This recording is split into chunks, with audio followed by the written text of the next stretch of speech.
ആൾ കുറച്ച് കാലം മുമ്പ് വീട് വിട്ട് പോയതാട്ടാ. പക്ഷേ ഇതാണ്ട ഇവിടെയുള്ള ഓർമ്മ ആശാൻ മറന്നിട്ടില്ല കേട്ടോ. ഒരു പ്രത്യേകത ഉണ്ടേനു. ഇതിന് എന്തിനാണെന്നറിയില്ല, കാക്ക വന്നിങ്ങനെ കൊത്തിക്കോണ്ടിരിക്കും ഇവനെ. കാക്കേനെ എന്തോ രീതിയിൽ ഇവനെ ഉപദ്രവിച്ചിട്ടുണ്ട്. പക്ഷെ ഇതിൻ്റെ ആ ഒരു സ്നേഹം കണ്ട നിങ്ങൾ, എത്ര കാലം കഴിഞ്ഞാൽ അവർ ആ വീടിൻ്റെ പരിസരം മറക്കൂല കേട്ടോ. മനുഷ്യന്മാർക്ക് കിട്ടും ഇത്രയും സ്നേഹമല്ലേ. ഇവിടെ ഒരാൾ ഫൈറ്റിങ് റെഡി ആയിട്ട് നിന്നിട്ടുണ്ട് കേട്ടോ.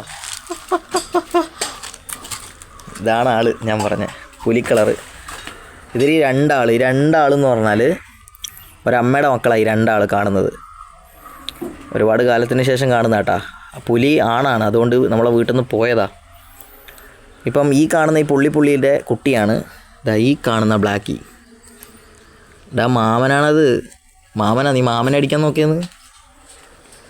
അതിട്ട് അലക്കണ്ട. കണ്ട അവൻ്റെ സൈസ് കണ്ട. ഇവനോട് മുട്ടാനാണ് ഈ ചുമട്ട പോലത്തെ അവൻ ശ്രമിക്കുന്നത്. പക്ഷെ എന്ത് തന്നെയായാലും ഇവരുടെ സ്നേഹം, അതിനു മുന്നിൽ ഒരു രക്ഷയില്ല നമുക്ക്.